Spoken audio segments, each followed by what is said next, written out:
Hello and welcome to Synergy 365.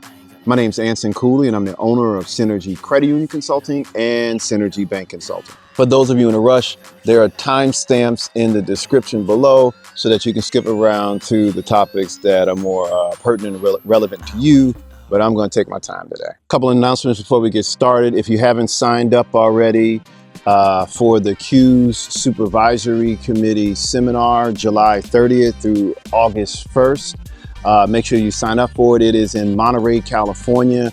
I will be leading this particular seminar this year, completely revamp the entire program with a more focus on cases and the specific tasks that supervisory committee and audit committees need to learn to perform their jobs properly. Also, we're currently in discussion with several leagues. We're developing some virtual task-based workshops for board members, supervisory/audit committee members, and management teams. Be on the lookout for that. And lastly, if you haven't scheduled your third or fourth quarter strategic planning session, make sure you give me a holler. With Synergy, we do a unique strategic planning process where we just don't focus on the strategy. We focus on how you're actually going to be able to execute it and the risks associated with your strategy. So make sure you give me a holler if you don't have that scheduled yet. We offer both on-site as well as virtual planning services. Now, with regard to like first choice, you'll hear people say, hey, let's not speculate. We don't know what happened, or, let's not jump to conclusions. Credit unions and banks are a lot like your favorite football team and your favorite baseball team and your favorite basketball team. We know the score.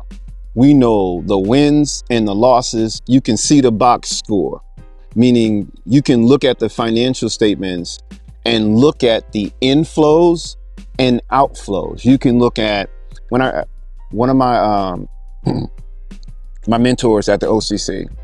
He said, son, whenever you step to an organization, look at how they're funding their assets and then look at how they're deploying their assets. So where are you getting your deposits from? How are you bringing them in? And then how are you utilizing those assets? And it generally tells the story. Now, just like a football game, I don't know why somebody would run on 3rd and 44.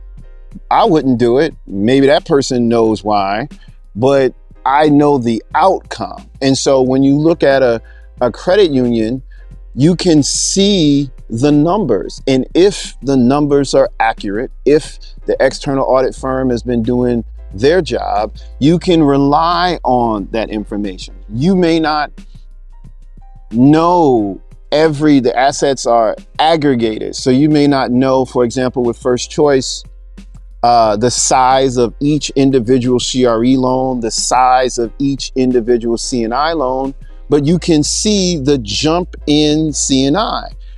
It doesn't take a sleuth reporter to realize that the institution has had multiple CEOs over the last 15 years. It doesn't take a sleuth to realize that they got almost $1.8 million in grant money, I believe in 2022, and they're no longer here with us. And for me, the thing that jumped out to me the most was just at most financial institutions, your largest expense is your employee expense. That's usually if you broke it out into a pie graph, that's what's usually the largest expense. However, at this particular institution, the professional and outside services were almost as much as their employee and compensation expense. Now, if I was to say why, that would be pure speculation. But I have a hunch, and it's very odd. And so the point, this institution didn't have to go. This institution, a lot of individuals failed the charter and their members, flat out. It didn't have to happen. And you do not have to know all the specific details and read the board minutes and know everybody to know that it shouldn't have happened and was a needless loss of a charter. And just as I guess a tangent from this, I'm just interested in the NCUA's take and whether or not there's going to be a post-mortem of what led up to this particular this failure, whether or not there's going to be a loss to the fund or anything along those lines. Okay, but because I'm interested in what happened. I guess as a former examiner, I'm curious about the last four reports, and whether or not bells were being rung to alert the board members that this was something that was happening.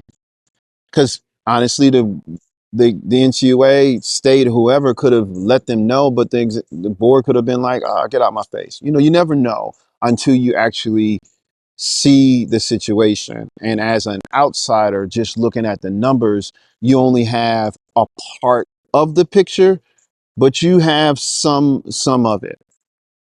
Interestingly enough, just a takeaway from this conversation, uh, this would have been a good instance of potentially what I would consider a good merger, meaning if this institution saw that they were having issues, if they saw that they were going toward insolvency before they ran out of capital, maybe somebody should have looked for a merger partner. When I'm having these conversations around mergers, I am in no way, shape, or form saying that all mergers are bad. There's a lot of mergers that happened last week that were on paper, you'll see where they say, hey, I'm doing this merger to get better services. I'm doing this merger for whatever reason they give. But when you look at the actual rise in their indirect charge-offs or the levels of their capital, these were mergers to avoid, I would say like 7 to 8 of them were mergers to avoid failures. Okay, presented to us as if, yo, I meant to do this anyway. You just look at the numbers and it just doesn't make sense. And that's it for this episode of Synergy 365. It is getting, I notice you can't see the sun, but it is getting hot out here in Georgia. And before you know it, you're going to start seeing, sweat beads going down my face.